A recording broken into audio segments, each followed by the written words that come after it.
Bismillahirrahmanirrahim.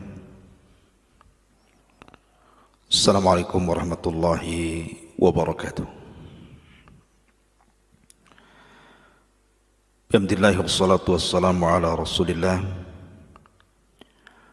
wa ala alihi wa sahbihi wa mawalah wa la hawla wa la quwata illa billahi wa ba'du. Ma'asyiral muslimin wal muslimat rahimani wa rahimakumullah. Alhamdulillah, di pagi hari ini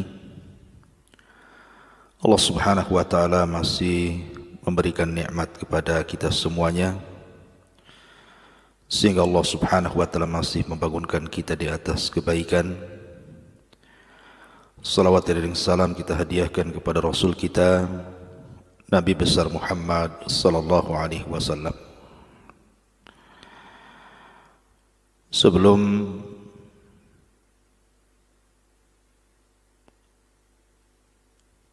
saya lanjutkan pada kajian di pagi hari ini, karena ini masih suasana Idul Fitri, maka saya ucapkan kepada kaum muslimin dan kaum muslimat, taqabbalallahu minna wa minkum. Semoga Allah Subhanahu wa taala menerima amalan kita dan juga anda selama beribadah di bulan Ramadan. Ma'asyiral muslimin, di antara hikmah Ramadan yang sering dilupakan saat menjelang hari raya adalah sebuah kisah ketika Nabi sallallahu alaihi wasallam naik ke atas mimbar. Kemudian Nabi sallallahu alaihi wasallam mengucapkan amin 3 kali. Amin, amin, amin.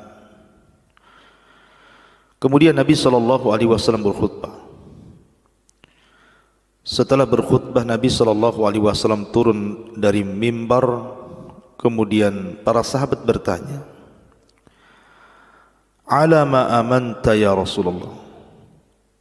Apa doa yang kau aminkan wahai Rasul? Kami tidak mendengarnya.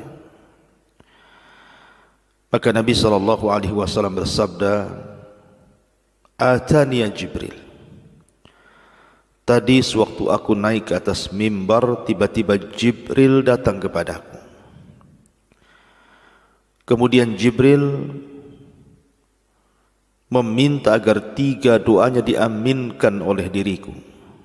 Maka ku aminkan doanya. Coba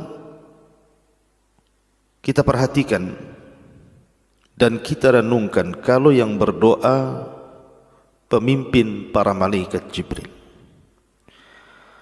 dan yang mengaminkan pemimpin para nabi dan rasul, artinya 2 pemimpin dari alam yang berbeda, kemudian disaksikan oleh manusia terbaik setelah para nabi dan rasul, para sahabat Nabi sallallahu alaihi wasallam. Kira-kira doa mana yang tidak akan dikabulkan oleh Allah Subhanahu wa taala, melainkan doanya Jibril yang diaminkan Rasul dan disaksikan para sahabat. Apa doanya malaikat Jibril? Ragima anfu rajulin adraka Ramadan falam yughfar min dhunubi. Celaka dan binasa orang yang mendapatkan bulan Ramadan, akan tetapi keluar Ramadan tidak ada satupun dosanya yang diampuni oleh Allah Subhanahu wa taala. Maka kata Rasul, aku aminkan. Kemudian yang kedua, ragima anfu rajulin adraka walidayhi falam yudkhilahul jannah. Celaka dan binasa orang yang Allah takdirkan masih mendapatkan kedua orang tuanya masih hidup, tetapi tidak menjadikan jalan bagi dia masuk surga. Dan yang ketiga, celaka dan binasa orang yang disebutkan Rasul tetapi kita tidak bersalawat kepadanya. Yang ingin saya jelaskan satu poin di sini. Celaka dan binasa orang yang masih mendapatkan kedua orang tuanya masih hidup, akan tetapi tidak memasukkan ia ke dalam surga. Ma'asyiral muslimin yang dimuliakan Allah Subhanahu wa taala. Sebelum saya jelaskan tentang pentingnya doa Jibril yang kedua ini, saya ingin menyebutkan dua kisah berkaitan dengan birrul walidain dan dua kisah yang berkaitan dengan uququl walidain, durhaka kepada orang tua. Artinya ada 4 kisah dan ini kisah nyata yang diceritakan oleh sebagian masyayikh kita. Kisah yang pertama, saya pernah mendengar seorang syekh bercerita tentang kisah seorang keluarga. Ada seorang suami dan juga istri memiliki anak-anak dan juga orang tua, seorang ibu yang tinggal di rumah anaknya. Dan ibu ini dijadikan oleh anaknya untuk mengasuh cucunya. Jadi di penghujung Ramadan ceritanya, 3 orang ini keluar dalam sebuah kendaraan dan ibunya dibawa untuk merawat anak-anaknya. Sebab kalau seandainya sampai di tempat belanja tidak ada yang bisa merawat anak-anaknya, maka dibawanya ibunya supaya menjaga anak-anaknya ketika suami istri ini berbelanja. Dan keduanya bermaksud untuk membeli perhiasan emas. Keluarlah keluarga ini menuju pasar untuk membeli emas. Sesampainya di pasar, kemudian turunlah suami istri ini, tetapi ibundanya tetap dalam mobil bersama cucunya. Dan perlu diketahui ibu ini adalah ibu dari sang suami. Turunlah suami istri ini dengan meninggalkan ibunya dalam kendaraan tadi bersama anaknya dan menuju toko emas.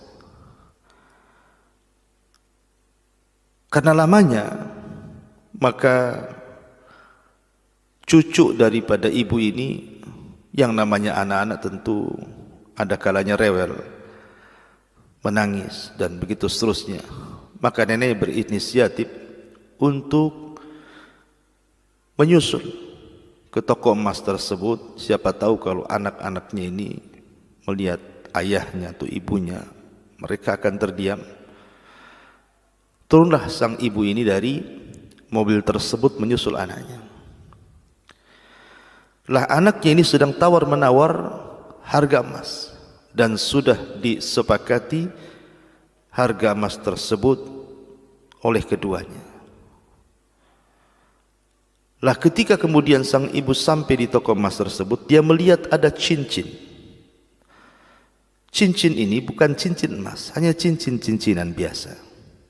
Dan harganya pun sangat murah sekali. Jadi sang ibu mengatakan, saya ingin membeli cincin ini. Nanti bayarnya ambil dari anak saya yang sedang membeli emas ini. Akhirnya diambillah. Kemudian sang ibu ini memakaikan cincin itu di tangannya. Singkat cerita, setelah sang suami istri ini menawar emas, kemudian disepakati harganya, dibayarlah harganya. Tiba-tiba kata pemilik toko emas ini bahwa bayarannya masih kurang. Jadi sang suami ini heran. Tadi sudah disepakati anggap saja mungkin 200 juta. Sudah dibayar 200 juta, tiba-tiba dia mengatakan masih kurang. Karena ada seorang wanita yang membawa anak-anak kecil tadi mengambil cincin-cincinan. Dan harganya tidak seberapa. Tiba-tiba kemudian sang suami ini marah. Marah kepada ibunya.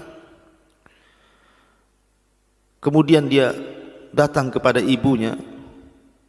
Kemudian dia memaki ibunya gara-gara turun dari mobil dan mengkhawatirkan anak-anaknya. Kemudian dia mengatakan, "Kenapa kau turun dari mobil ini?" Maka ibunya mengatakan, "Tadi anak merewel, makanya aku kemudian turun supaya melihat dirimu dan tenanglah anak-anak." Kemudian sang anak mengatakan, "Kenapa kau tadi ambil cincin? Mana kemari cincinnya?" Akhirnya kemudian cincin itu dirampasnya dari ibunya, kemudian dilempar ke tong sampah. Padahal harga cincin itu tidak seberapa. Entah mengapa dia kemudian marah di hadapan pemilik toko emas dan juga di hadapan istrinya. Kemudian sang ibu ini karena sudah pecah hatinya, merasa malu, maka dia ambil cucunya kembali ke mobilnya. Sang istri ini mengingatkan suaminya, "Kenapa engkau melakukan seperti itu kepada ibu? Biarkan saja dia mengambil cincin, tinggal kau bayar. Berapalah harga cincinan itu? Bukan cincin benaran, bukan cincin emas." Ya. Akhirnya kemudian sang suami itu mengambil lagi cincin yang sudah dilempar ke tong sampah. Dia balik lagi ke mobilnya. Kemudian dia mengembalikan cincin itu kepada ibunya. Subhanallah, apa yang terjadi? Ibunya langsung mengatakan, "Karena engkau sudah membunuh kebahagiaanku. Demi Allah, aku tadi mengambil cincin yang tidak ada harganya itu. Aku hanya ingin seperti wanita-wanita yang lain berbahagia di waktu Idul Fitri. Tetapi karena engkau sudah menghilangkan kebahagiaan itu, demi Allah, selama aku masih hidup, aku tidak akan memakai cincin. Karena engkau sudah membunuh kebahagiaanku. Kalau itu menjadikan dirimu kecewa." Subhanallah. Ya. Bagaimana seorang anak bisa melakukan seperti ini kepada ibunya? Bukankah Nabi SAW yang mengatakan, sesungguhnya harta seorang anak itu semua milik orang tuanya. Tapi ini berlaku uququl walidain, durhaka kepada orang tua. Kemudian kisah yang kedua, seorang syekh juga bercerita, ada sepasang suami istri si suami memiliki ayah dan ibu. Tapi selang beberapa waktu akhirnya ibunya meninggal dunia. Terpaksalah kemudian dia pun membawa ayahnya hidup satu rumah bersamanya. Karena ayahnya ini sudah tua, kemudian juga terkadang melakukan hal-hal seperti anak-anak. Mungkin mengomentari makanan, mungkin mengomentari tempat, dan begitu seterusnya. Akhirnya istrinya ini tidak suka. Terjadilah kemudian perselisihan antara suami istri gara-gara ulah ayah daripada sang suami tersebut. Akhirnya kemudian disepakatilah untuk meletakkan ayahnya di panti jompo. Akhirnya sang anak pun kemudian memanggil ayahnya.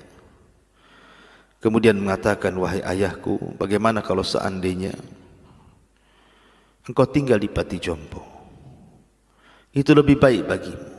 Insya Allah di sana ada tempat ibadah yang layak, makanan yang layak, teman-teman yang layak, suasana yang layak." Ayahnya paham. Dan ayahnya juga tidak akan atau tidak membantah ucapan anaknya. Akhirnya kemudian berangkatlah sang anak mengantar ayahnya ke panti jompo. Pada awalnya masih baik. Setiap hari, kadang 2 hari sekali anak ini berkunjung kepada ayahnya, ngobrol, membahagiakan, memberi hadiah. Kemudian lewat sebulan, 2 bulan, setahun, 2 tahun, mulailah jarang anaknya mengunjungi ayahnya.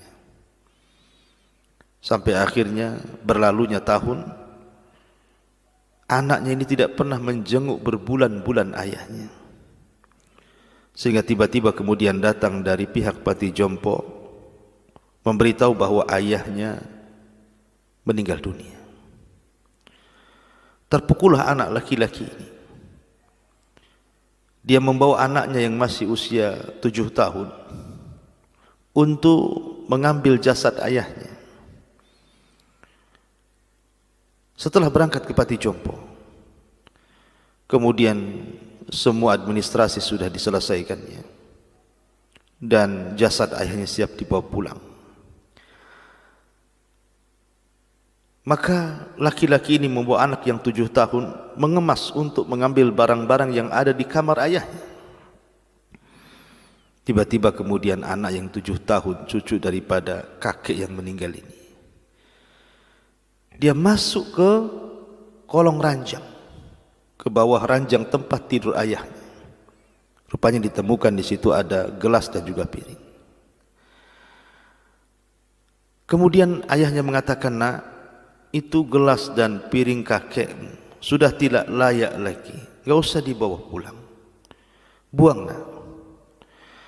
Tapi anak ini yang 7 tahun ini terus memeluk gelas dan piring daripada kakeknya. Kemudian dia mengatakan sesuatu yang menjadikan ayahnya menangis dan sadar. Anak ini mengatakan, "Tidak, aku tidak akan melepaskan gelas dan juga piring ini. Demi Allah, gelas dan piring ini akan kujaga, wahai ayahku. Aku ingin menjadikan gelas dan piring ini sebagai alat kelak. Aku tidak akan meninggalkan dirimu. Aku akan suapi dirimu, aku akan beri minum dirimu jikalau engkau sudah tua seperti kakek." Maka ketika mendengar ucapan anak 7 tahun ini, tiba-tiba laki-laki tersebut kemudian terduduk, menangis, bertobat kepada Allah Subhanahu wa ta'ala karena dia sudah menelantarkan orang tuanya.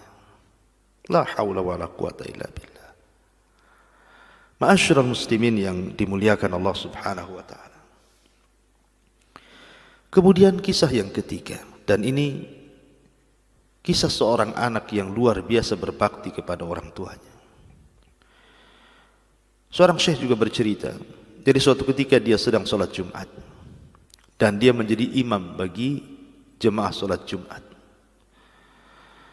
Ketika membaca surah Al-Fatihah sampai kepada iyyaka na'budu wa iyyaka nasta'in, tiba-tiba sang syekh ini mendengar di belakang saf terdengar ada orang yang jatuh. Kemudian selesai sholat, rupanya salah seorang musalli, orang yang sedang sholat yang berada di saf pertama itu, kemudian jatuh pingsan dalam sholatnya. Akhirnya kemudian selepas sholat pun manusia ramai dan menolong anak muda ini, kemudian meletakkan di teras masjid dan hendak dibawa ke mustasfa, ke rumah sakit. Maka berangkatlah kemudian syekh ini dengan beberapa jamaah mengantar anak muda ini ke rumah sakit. Tetapi pihak rumah sakit mengatakan sesungguhnya anak muda itu sudah meninggal saat jatuh ketika sholat. Artinya sudah lama dia meninggal. Akhirnya kemudian syekh ini mengatakan, "Demi Allah, tidak ada kematian yang lebih baik kecuali orang ini. Dia meninggal saat sholat Jumat, sedang berwudu dan sudah mendengarkan khutbah. dan dia diberikan wafat oleh Allah Subhanahu wa taala dalam posisi ibadah kepadanya dan di hari Jumat. Akhirnya kemudian sang syekh ini penasaran, menghubungi keluarga anak muda yang meninggal ini, dan anak muda ini namanya Muhammad dan punya adik namanya Khalid.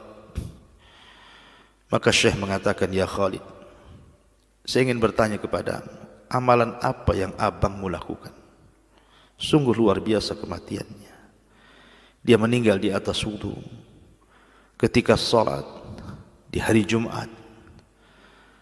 Maka Khalid adiknya mengatakan, "Ya Syekh, demi Allah, dari seluruh keluarga kami, adik-adik kami, kakak-kakak kami, hanya Muhammadlah orang yang paling berbakti kepada orang tua kami. Semua yang dihajatkan orang tua kami tidak perlu meminta. Dia selalu bertanya soal minuman. Dia paling hafal minuman orang tua kami dan dia sediakan. Dia paling hafal makanan kesukaan orang tua kami dan dia sediakan. Dia paling hafal warna jenis pakaian orang tua kami dan dia belikan. Apapun yang disukai orang tua kami maka dia hadirkan. Dan dia di antara anak-anak orang tua kami yang paling abarru biwalidayhi, yang paling berbuat baik kepada kedua orang tuanya." Maka Syekh pun mengatakan, "Demi Allah, inilah buah daripada berbuat baik kepada orang tua. Allah berikan dan Allah pilihkan kematian yang husnul khatimah." Ma'asyiral muslimin yang dimuliakan Allah Subhanahu wa taala. Lihat bagaimana Allah Subhanahu wa taala mengakhiri akhir kebaikan bagi orang yang berbuat baik. Dan ini penting dalam kehidupan kita karena khairul a'mal khawatimuha. Bagaimanapun sebaik-baik amal itu ditentukan oleh akhirnya, bukan ditentukan oleh awalnya. Ditentukan oleh akhirnya. Dan anak muda ini diakhiri dengan kebaikan. Ma'asyiral muslimin yang dimuliakan Allah Subhanahu wa taala. Kemudian kisah yang terakhir. Ada anak muda membawa ibundanya yang gila menuju rumah sakit. Sesampainya kemudian di rumah sakit, kebetulan dokter yang menangani adalah dokter wanita. Kemudian anak itu duduk dan orang tua yang gila ini, ibunya yang gila ini berdiri. Selang beberapa waktu, yang namanya orang gila, dia melakukan hal-hal yang membuat orang takut di rumah sakit itu. Tiba-tiba kemudian dia membuang apapun yang ada di atas meja sang dokter, menarik taplak meja, melakukan hal-hal aneh sampai menggigit anaknya. Kemudian melepaskan jilbabnya. Anaknya berusaha untuk menenangkan orang tuanya, memasangkan kembali jilbabnya dengan sabar luar biasa. Anaknya ini terus menenangkan orang tuanya. Maka sang dokter wanita mengatakan, "Ini siapa?" Maka anak muda itu mengatakan, "Ini ibuku. Dia gila." "Dan kau siapa?" "Saya anaknya." "Sudah kapan ibumu gila ini?" Dia mengatakan, "Sejak aku lahir dia sudah gila. Dan aku terus merawatnya. Aku yang memandikannya, aku yang mencebokinya, aku yang mengadakan semua hajat kebutuhannya. Dan aku sabar karena ini ibuku." Kemudian sang dokter mengatakan, "Demi Allah, kalau engkau berbuat baik kepadanya sampai pun dia meninggal, bukankah dia tidak tahu bahwa engkau anaknya?" Maka sang anak mengatakan, "Demi Allah wahai dokter, ya memang ibuku tidak tahu aku adalah anaknya, tapi ibuku punya Tuhan. Tuhan ibuku tahu bahwa aku anaknya. Aku punya Allah, Rabb, yang mengetahui bahwa aku anaknya dan aku harus berbuat baik kepadanya." Ma'asyiral muslimin yang dimuliakan Allah Azza wa Jalla. Maka sang dokter pun kemudian mengatakan, "Demi Allah, sudah banyak nasihat yang sampai kepada aku, tapi tidak pernah meresap dalam hatiku kecuali setelah aku mendengar kata-katamu." Akhirnya sang dokter pun menangis karena belum merasa dia bisa melakukan kebaikan kepada orang tuanya seperti anak muda ini melakukan kebaikan kepada ibundanya yang gila. Ma'asyiral muslimin, terkadang ada seorang anak, orang tuanya tidak gila, namun mungkin orang tuanya sudah tua, terkadang mengucapkan kalimat-kalimat yang terulang-ulang, membosankan, menjengkelkan. Betapa banyak anak-anak yang kemudian memperlakukan ibunya lebih daripada kalau seandainya ibunya gila.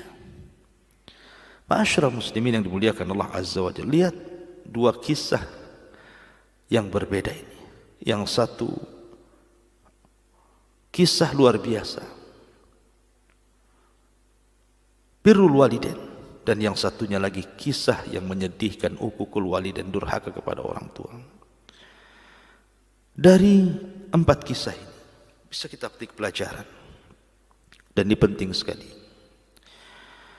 bahwa jangan pernah durhaka kepada orang tua. Hasan al-Basri rahimahullahu ta'ala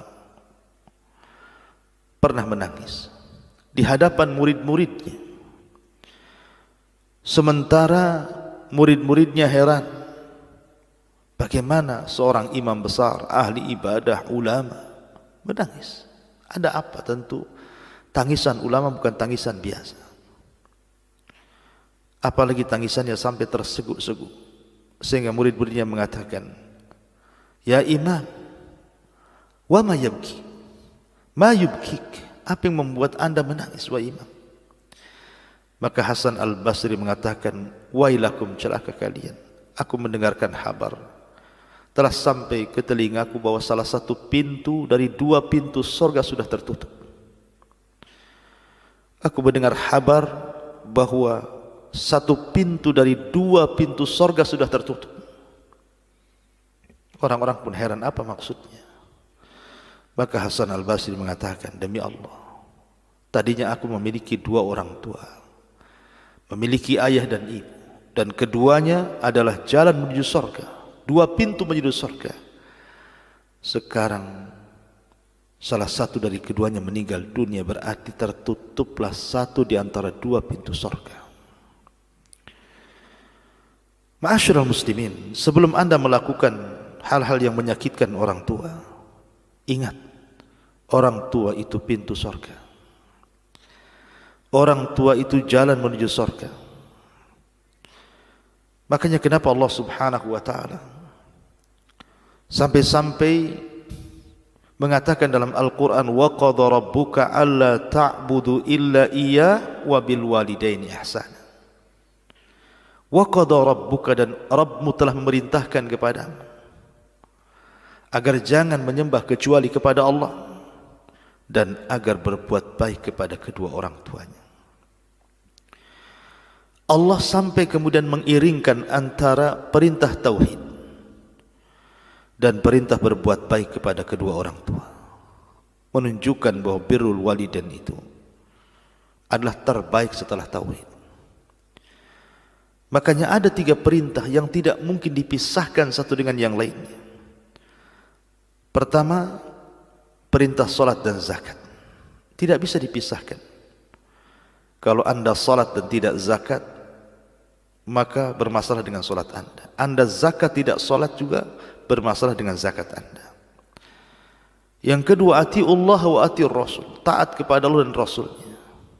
Kalau hanya taat kepada Allah saja dan tidak taat kepada Rasul, masalah ketaatan anda kepada Allah.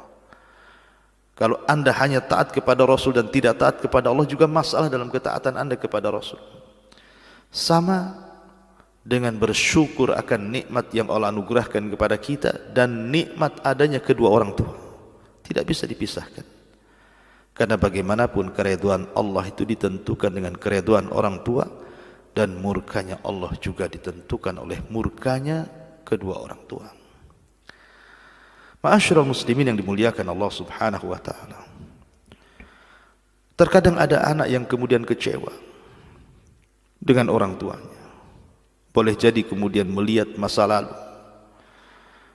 Masa lalu mungkin orang tua kurang memperhatikan dirinya, kurang memberikan pendidikan kepada dirinya, kurang memberikan perhatian seperti membelikan baju yang bagus, makanan yang enak, minuman yang lezat, atau mungkin ditelantarkannya anda. Yang ingin saya katakan adalah, kalaulah merasa orang tua itu gagal mendidik kita, jangan pula kita gagal dalam berbuat baik kepada orang tua. Ingat, jangan menanam dendam dan dengki sehingga berupaya membalas api dengan api. Jikalau merasa orang tua itu dulu menelantarkan kita, maka jangan pula kita berbuat hal yang sama dengannya, sehingga kemudian kita balas dendam dengan dendam. Bila mana merasa bahwa orang tua dulu jarang atau sama sekali tidak memberikan tempat yang layak, pakaian yang indah, makanan yang lezat, minuman yang enak, maka setelah Anda sukses, kaya, raya, Allah bentangkan kekayaan, apakah Anda akan berlaku hal yang sama kepada mereka? Ingat, takutlah kepada Allah Subhanahu wa ta'ala akan karma dan keramat orang tua.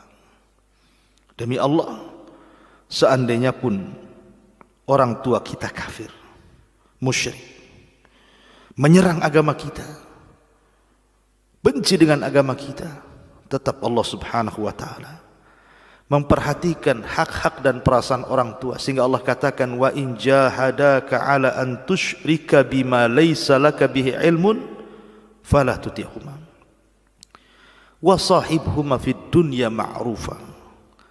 Sampai Allah katakan, jikalau seandainya kedua orang tua memaksa kamu untuk melakukan kesyirikan, jangan taati, akan tetapi berbuat baik kepada mereka. Lihat, kalau seandainya orang tua kita kafir musyrik sekalipun, memaksa agama kita, meneror agama kita, tetap kita harus menjaga perasaan mereka. Apatah lagi masalah urusan dunia yang saya sebutkan tadi. Maka jangan dibalas dendam dengan dendam. Jangan sampai kemudian kalau lantaran orang tua kita tidak memberikan perhatian semasa kita kecil, kita lakukan hal yang sama kepada orang tua kita yang sudah tua. Ingat, mereka orang tua kita. Bagaimanapun mereka orang tua kita, adanya kita karena adanya Allah yang menciptakan kita lewat mereka. Ma'asyiral muslimin yang dimuliakan Allah Subhanahu wa ta'ala, dari sini jangan pernah durhaka kepada orang tua. Kalau seandainya kita tidak bisa membahagiakan orang tua kita, maka jangan sampai menyengsarakan mereka. Kalau kita belum mampu untuk membuat tertawa dan tersenyum orang tua, jangan pula kemudian membuat mereka menangis. Atau seandainya pun kita belum bisa membelikan mereka rumah yang layak, pakaian yang indah, minuman yang lezat, makanan yang enak, minimalnya, standar minimal, doakan orang tua, doakan kesehatan mereka, doakan umur yang panjang bagi mereka, doakan hidayah kepada mereka. Ma'asyiral muslimin yang dimuliakan Allah Subhanahu wa ta'ala, dahulu ada laki-laki datang menemui Nabi SAW, ingin jihad bersama Nabi. Tetapi ketika dia meninggalkan orang tuanya tidak redha dan menangis. Terpaksa orang tuanya mengizinkan karena desakan anaknya. Anak ini datang kepada Nabi, ya Rasulullah, wahai Rasul, alhiqni bil jihad, libatkan aku dalam jihad. Maka Nabi SAW mengatakan, apakah engkau sudah punya izin dari kedua orang tuamu? Maka dia mengatakan, ya. Laqad taraktu abawayya yabkiyan. Ya, aku sudah minta izin dari kedua orang tuaku, tetapi ketika aku minta izin keduanya menangis. Maka Nabi SAW mengatakan, irji ilaihima fa'adhikahuma kama abkaitahuma. Pulang, buat keduanya tertawa sebagaimana kau telah membuat keduanya menangis. Lihat, kalau kita tidak bisa membahagiakan mereka, jangan menyusahkan mereka. Jaga perasaan mereka. Ma'asyiral muslimin yang dimuliakan Allah Subhanahu wa ta'ala, terkadang ada orang-orang tua itu yang dibuat sepi anaknya di tengah ramainya anak-anak, menantu, cucu dan keluarga. Jangan membuat orang tua senyap di tengah hiruk pikuk keluarga. Anaknya banyak, cucunya banyak, mertuanya, menantunya, abahnya. Tapi seolah-olah dia hidup sendirian. Di mana anak-anaknya? Di mana cucunya? Di mana menantunya? Ma'asyiral muslimin yang dimuliakan Allah Azza wa Jalla, terkadang banyak anak bak kacang lupa dengan kulitnya. Coba kita ingat. Ingatlah masa kecil kita. Terkadang ada orang tua tidak nyenyak tidur di masa kecil kita. Itu untuk siapa? Terkadang ada orang tua menahan lapar, menahan dahaga, menahan perutnya yang sedang keroncongan. Untuk siapa? Terkadang dia merasa sakit badan, tidak dirasakan. Dan itu juga untuk siapa? Bahkan terkadang orang tua menghilangkan rasa malu, meminjam uang ke sana kemari hanya untuk kebutuhan anaknya. Itu untuk siapa kalau bukan untuk kita? Kita yang membuat mereka kurang tidur, kita yang membuat orang tua menahan lapar, kita yang membuat orang tua menahan sakit, kita yang membuat orang tua menghilangkan rasa malunya. Cobalah bayangkan. Makanya kenapa ketika Allah Subhanahu wa taala merintahkan kita untuk mendoakan, minimal standar kita berbuat baik seorang anak yang soleh kepada orang tua itu doa. Wa qul rabbirhamhuma kama rabbayani shaghira. Ya Allah, rahmati, berikan kasih sayangmu kepada orang tuaku. Kama rabbayani shaghira, sebagaimana dia telah merawatku sejari kecil.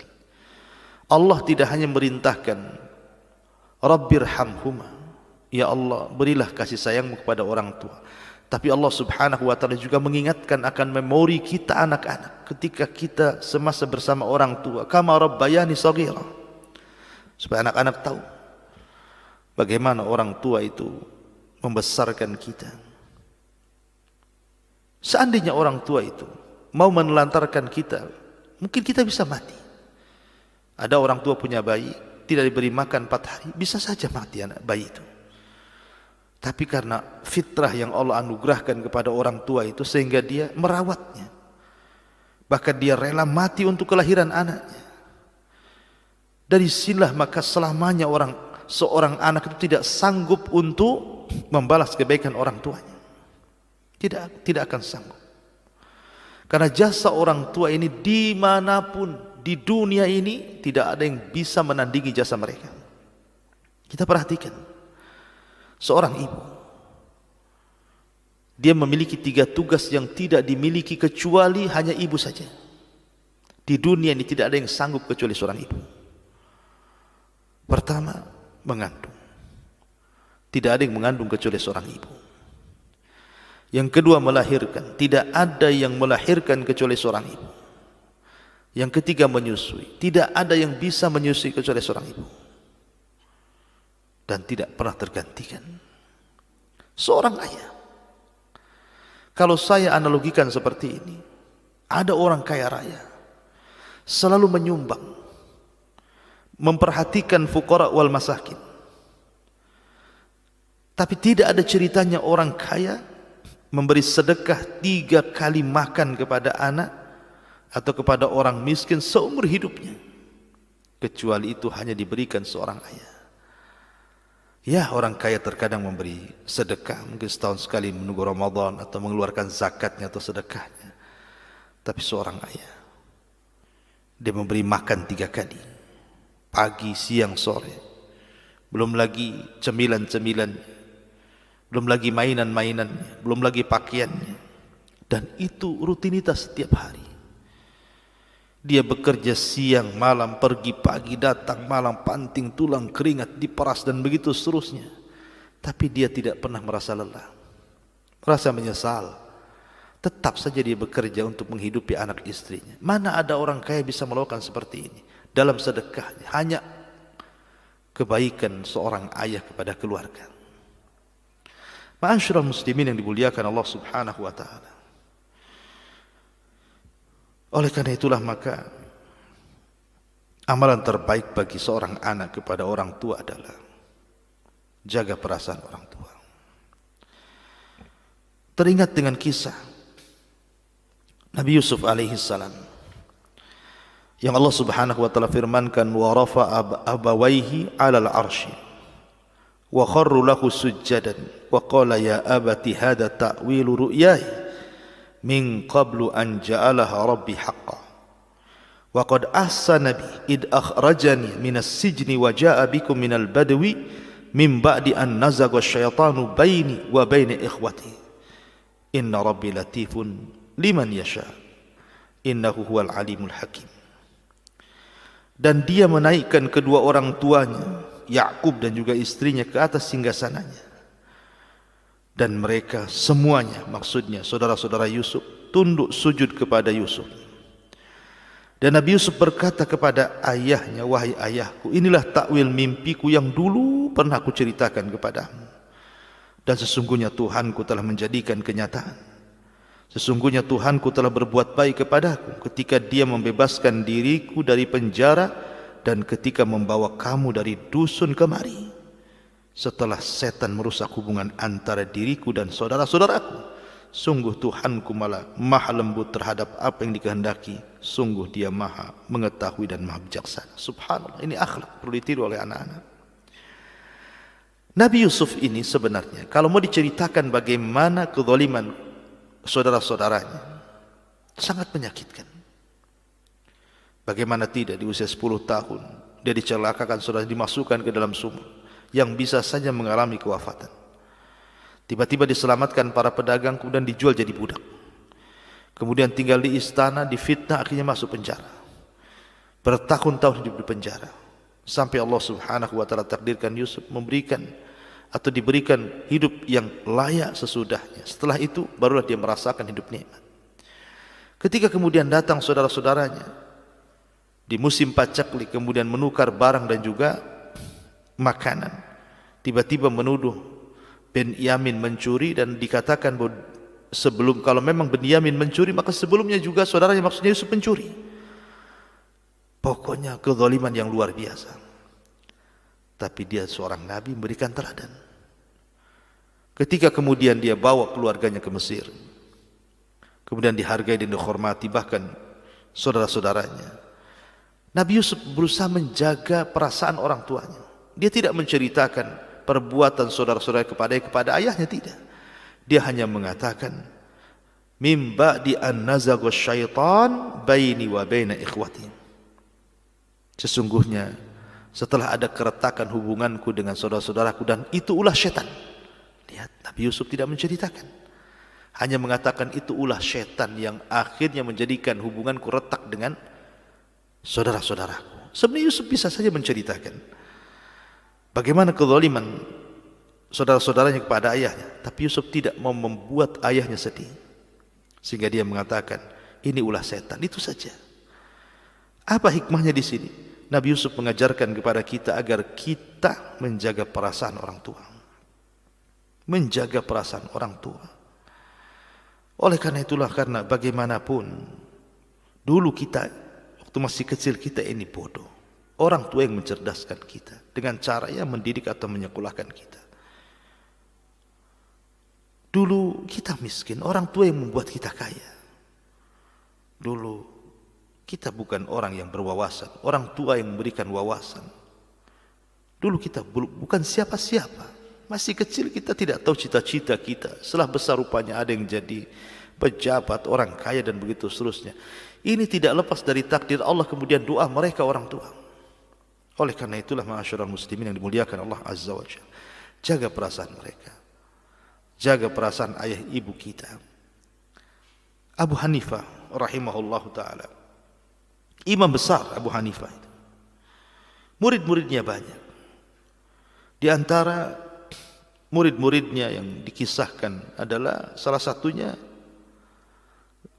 Zur'ah al-Wa'id. Zur'ah al-Wa'id. Dan juga di antara muridnya lah Umar ibn Dhar. Umar ibn Dhar dan juga Zur'ah al-Wa'id ini adalah selalu oleh Abi Hanifah dimintai fatwa, bukan untuk dirinya, tapi untuk orang tuanya. Kebetulan Abu Hanifah punya ibu. Ibunya bertanya sesuatu. Abu Hanifah gampang menjawab persoalan yang dilontarkan ibunya. Tapi dia tidak mau mengangkat atau meninggi suara dirinya di atas suara ibunya, atau menjadi guru di antara guru-guru yang menggurai ibunya. Makanya dia mengantarkan kepada Umar ibn Dhar atau kepada Zur'a al-Wa'id, bertanya, ibuku bertanya, ini persoalannya. Kata mereka, Anda ini imam, jawab saja. Dia bilang tidak. Tapi bagaimana jawabannya? Diajari Abu Hanifah. Kamu kalau ibuku bertanya, ini jawabannya, ini jawabannya, ini jawabannya. Akhirnya setelah berjumpa dengan ibundanya, mereka menjawab seperti yang diajarkan Abu Hanifah. Kenapa Abu Hanifah tidak langsung menjawab pertanyaan ibunya? Sekali lagi, dia tidak mau menggurui ibunya. Dia tidak mau meninggikan suaranya di atas suara ibunya. Dan itu bentuk birrul walid, menjaga perasaan masyarul muslimin yang dimuliakan Allah Azza wa Jalla. Dari sinilah Allah mengatakan, wahfid lahuma janaha dhulli minar rahmah. Rendahkan dirimu terhadap kedua orang tuamu. Ma'asyiral muslimin yang dimuliakan Allah Subhanahu wa taala. Karena sekali lagi begini, tidak ada yang bisa menggantikan posisi kedua orang tua kita. Karena orang tua kita itu cuma satu. Ayah cuma satu. Ibu juga cuma satu. Dan kesempatan berbuat baik juga cuma satu kali di kehidupan dunia ini. Kalau seandainya Anda mencari orang tua atau pengganti orang tua, Anda panjat bukit dan gunung-gunung tinggi sekalipun, berjalan menyusuri pantai sampai ujung laut sekalipun, bahkan kalau Anda terbang sampai ke ujung langit sekalipun mencari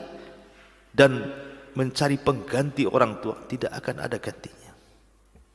Karena sekali lagi, ibu cuma satu, ayah cuma satu. Bagaimana cara mengganti mereka? Makanya banyak orang yang menyesal ketika kedua orang tuanya sudah meninggal dunia, karena tidak ada gantinya. Ayahnya sudah meninggal, ibunya sudah meninggal, dia hendak mencari ganti kemana? Anda hanya bisa berdoa memintakan ampun kepada mereka, tapi Anda sudah tidak bisa lagi berbuat baik dan mendapatkan dua pintu yang menuju Anda ke dalam surga. Oleh karena itulah, maka ini momen Lebaran, momen Idul Fitri, masih belum terlambat bagi Anda yang punya orang tua. Pulang, minta maaf mereka, minta ridha mereka, minta keberkahan mereka. Karena kalau seandainya mereka marah kepada kita, maka itu tanda Allah Subhanahu wa taala tidak redha dengan kita. Dan kalau seandainya mereka ikhlas dengan kita, ketahuilah, maka itu tanda Allah Subhanahu wa taala cinta kepada kita.